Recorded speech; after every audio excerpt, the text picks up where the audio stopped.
In question 4 of a Mathematical Literacy Paper 1 exam, you can expect to get a combination of finance and data handling questions, and perhaps 1 or 2 probability questions. In question 4 of this exam, you are assessed on your understanding of finance, data handling, and probability.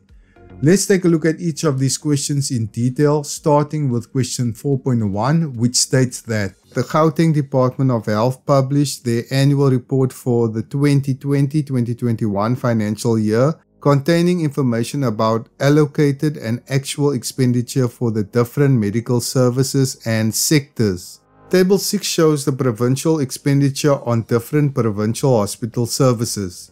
Now, the first column of Table 6 lists the sub-program which consists of TB hospitals, mental health hospitals, dental training hospitals, general hospitals, and other specialized hospitals. The second column lists the final allocation for the 2020-2021 tax year. The third column lists the actual expenditure for 2020 to 2021. The fourth column lists the over or under expenditure for 2020 to 2021. The fifth column lists the final allocation for the 2019 to 2020. The third column lists the actual expenditure for the 2019 to 2020. And the seventh column lists the over or under expenditure for the 2019 to 2020. Now, the last row of the table lists the totals for each column. We have to use Table 6 to answer the following questions. In question 411, you have to identify the sub-program that received the largest financial allocation in the 2020-21 financial year.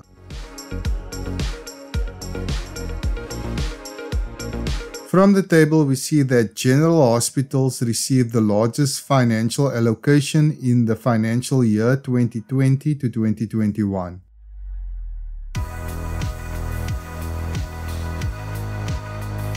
In question 412, you have to determine as a percentage the probability of selecting a sub-program that overspent in the 2019-2020 tax year.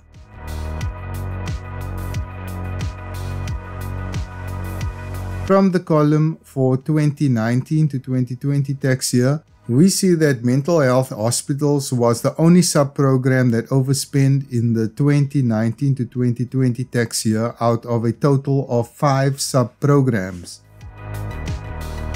Note here that they use brackets to indicate overspending. So the probability of selecting this sub-program as a percentage is 1 divided by 5 multiplied by 100.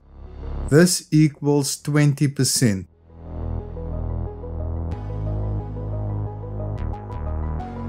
In question 413, you have to calculate the missing value A in the table.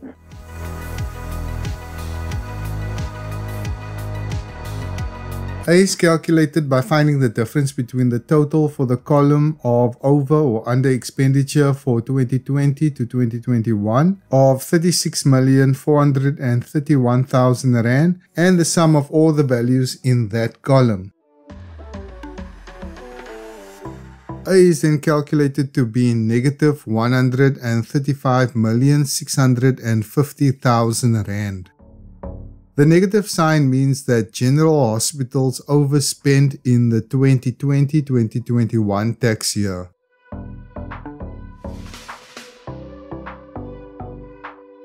In question 414, you have to calculate the difference in the actual expenditure for the 2019-2020 and the 2020-2021 tax year for other specialized hospitals.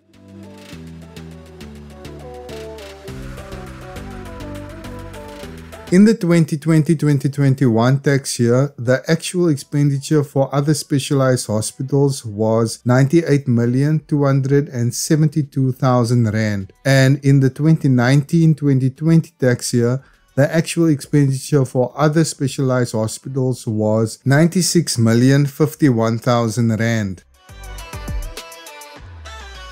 The difference between these two values equal 2,221,000 Rand.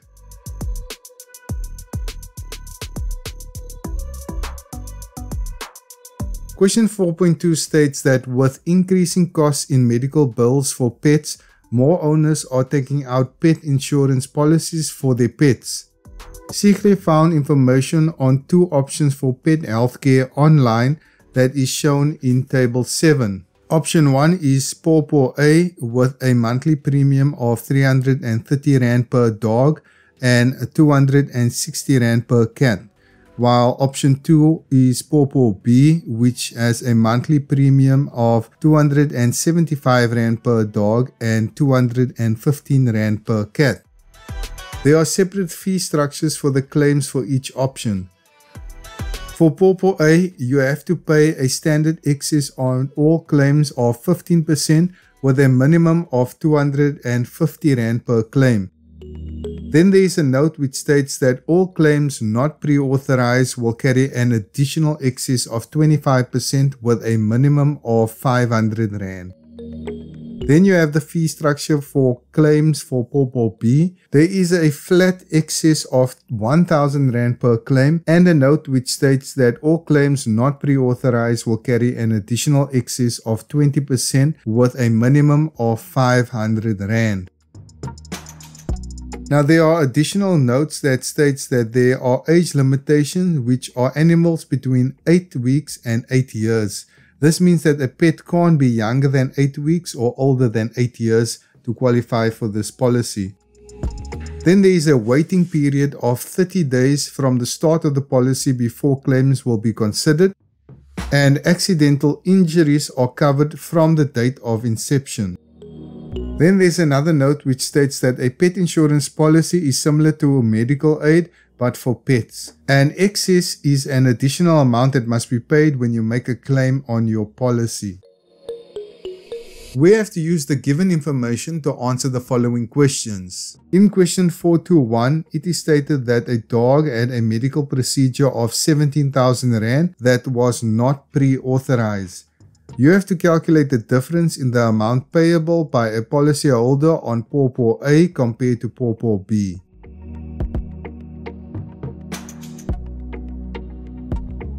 First, we will have to calculate the amount payable for Pawpaw A and then for Pawpaw B. Then we're going to have to find the difference between these two amounts. Now for Pawpaw A, there is a standard excess of 15% with a minimum of R250 per claim. Since the claim is R17,000, the excess that must be paid is calculated as 15 divided by 100 multiplied by R17,000, and this equals R2,500.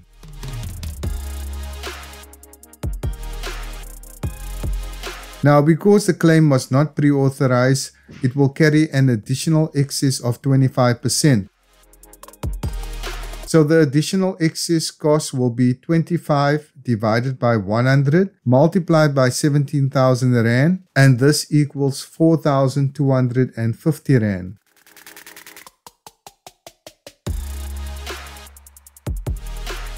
So the total amount payable for Pawpaw A will be R2,550 plus R4,250, and this equals R6,800.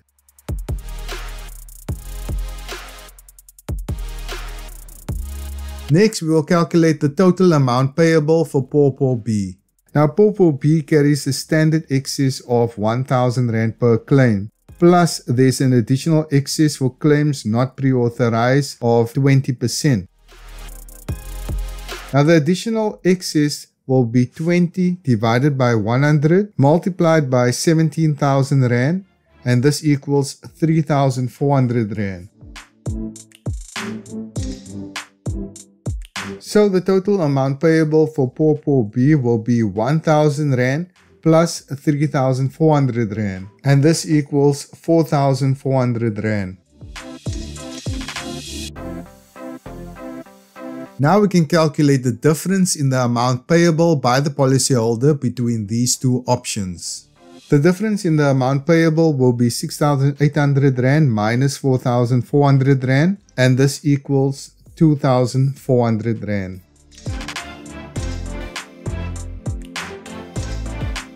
In question 422, you have to critically discuss why the company would provide a general waiting period. A company will provide a general waiting period to ensure that animals with pre-existing conditions do not claim within the first 30 days.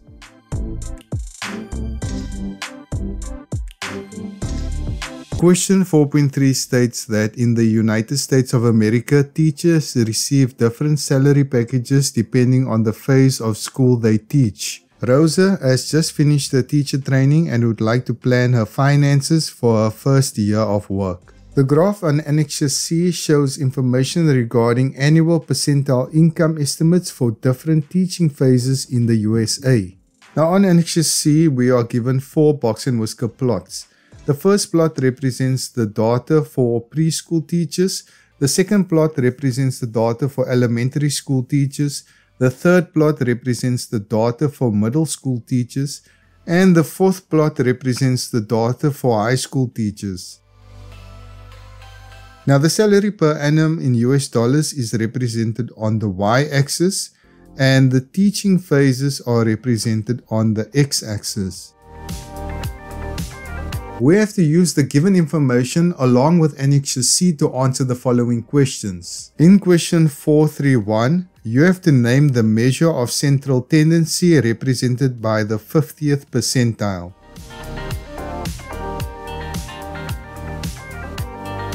Now the 50th percentile is indicated by these lines on the box and whisker plot. We should also know that there are 3 measures of central tendency in mathematical literacy, that is the mean, median and mode. For box and whisker plots, the 50th percentile is also known as quartile 2 or the median. So the name of the measure of central tendency that is represented by the 50th percentile is the median.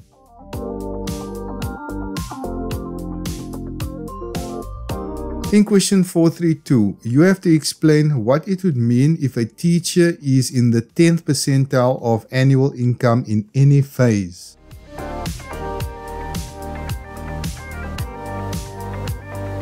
If a teacher is in the 10th percentile of any phase, it means that that teacher earns the same or less than 90% of all other teachers in that phase.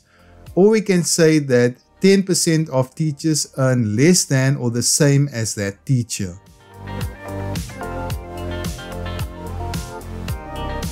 In question 433, it is said that Rosa explained to her cousin Claire in South Africa that the difference between the income for a preschool teacher and an elementary school teacher on the 50th percentile would be more than 40,000 Rand a month. You have to verify showing all calculations whether the statement is valid. You may use the exchange rate 1 Rand equals $0.056.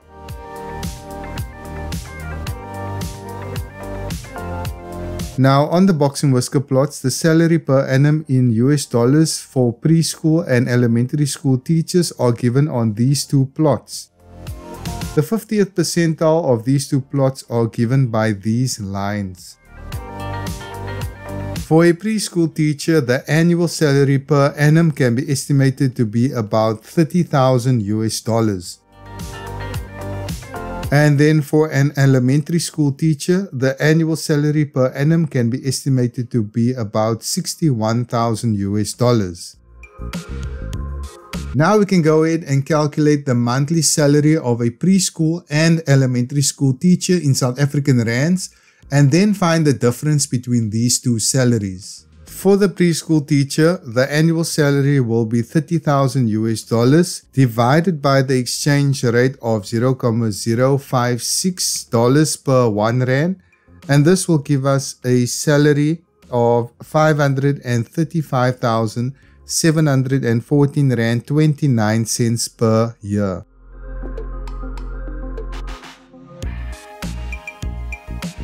Now dividing this value by 12 months in a year will give us the monthly salary for a preschool teacher of 44,642 Rand 86 cents per month.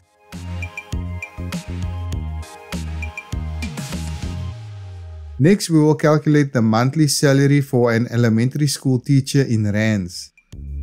This will be 61,000 US dollars divided by the exchange rate of $0.056 per rand, and this equals a salary of 1,089,285 rand 71 cents.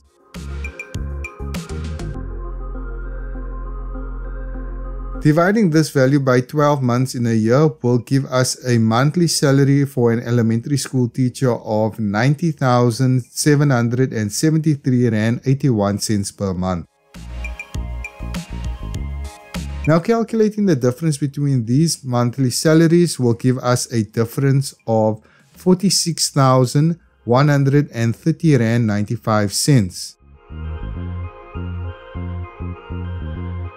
Since this value is more than 40,000 rand, we have to conclude that the statement is valid.